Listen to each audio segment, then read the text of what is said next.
Tonight's 1-minute lesson is about login credentials and passwords. Until we get a future where passwords are no longer necessary, you should be confident that you could remember or quickly find the login credentials to 3 important accounts: your personal computer, your online banking account, and your email account. If you do not have these 3 credentials memorized or otherwise quickly available, then you are potentially leaving yourself open for frustration and trouble. If you cannot memorize these 3 sets of credentials or otherwise have them quickly and reliably available, then you should seriously consider avoiding computers or online banking or electronic mail or all 3. I am not kidding. Now, this may seem like a tall order, but there are 3 huge reasons why I recommend memorizing these 3 sets of credentials.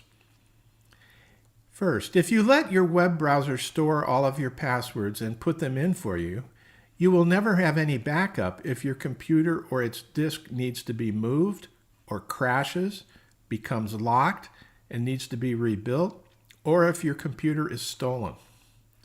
Secondly, are you planning to own your computer for the rest of your life? What if you have to move your files and web browser to a new machine? And thirdly, I have personally witnessed several cases of friends who have had their bank account or email account hacked. It's not pleasant. It can take significant time to recover, and it may involve financial penalties. So, in the words of Clint Eastwood's memorable character, Dirty Harry, do you feel lucky? Well, do ya? Login credentials typically have 2 parts.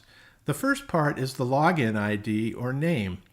The login ID or name can frequently be an email address, and many websites require it to be a viable email address. But an email address is not universally used for the login ID or name. The login ID or name can simply be a name or letter number combination. It all depends on the rules of the particular website. The second part of the login credential is the password. Ideally, a password should be easy to remember, but hard to guess. Ideally, a strong password is a combination of 10 or more upper and lowercase letters, numbers, and other allowable characters. Unfortunately, the stronger a password is, the harder it usually is to remember. You can employ some memory strategies to help with this. For example, here are a few of the many possible strategies for choosing a memorable but strong password. You can use a passphrase, the first letter of each word in a memorable phrase. You can use an old snail mail address, someplace where you used to live. You can use names spelled backwards. Of course, a short name like Bob will not work very well. I've used all of these strategies and still do. The goal is to make it easy for you to remember, but hard for someone else to guess. Again, I'm encouraging you to memorize 3 sets of login credentials: your computer, your email account, and your online bank account.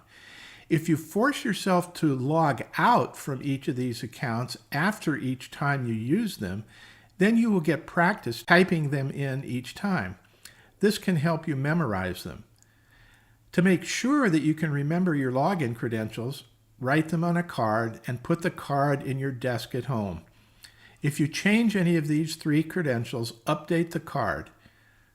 Your spouse or heirs might appreciate it. Don't store anything important like your credential list in the cloud, like in a Google Doc, or on your phone, which can be lost or stolen. I know.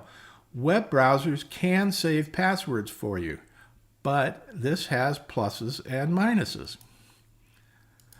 The plus is that your web browser can be used to remember your passwords, making logins much more convenient. Cool feature! The minus is that if your web browser account is hacked, then all of your remembered passwords are now potentially available to the hacker.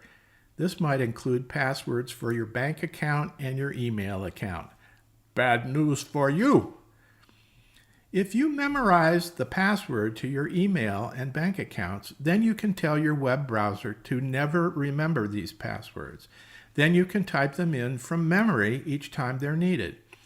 Your web browser can then save only the unimportant passwords, like your Fitbit account, but leave the important ones to you. So a hacker can only get your unimportant passwords. But this strategy is really just a compromise. So, do you feel lucky? Well, do ya? A more secure online strategy is to use a password manager. For example, Dashlane, LastPass, or NordPass. Then delete any previously saved critical passwords like your bank account and email account stored on your web browser.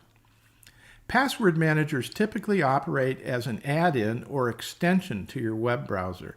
They store all of your passwords encrypted locally on your computer with an encrypted copy in the cloud if you opt for multiple devices. These are only accessible using your password manager password or key, which is stored locally, never in the cloud, or memorized in your head. Dashlane is free for unlimited passwords on one device, $60 a year for unlimited passwords and devices. They also have a $90 a year family plan for up to 6 different accounts. LastPass is free for unlimited passwords, one device only, or $36 a year for their premium account for unlimited devices and unlimited passwords. NordPass is free for unlimited passwords on up to 6 devices. The paid version adds password sharing and password evaluation features. I have been using the free version of Dashlane on my home computer for almost 5 years and have been happy with the results. It even allows me to export a list of the 240 online passwords that I have accumulated. So, in summary, memorize your 3 key passwords, then write them on a card and put the card in your desk at home. And use a free password manager for all the rest. And that's your 1-minute lesson for tonight.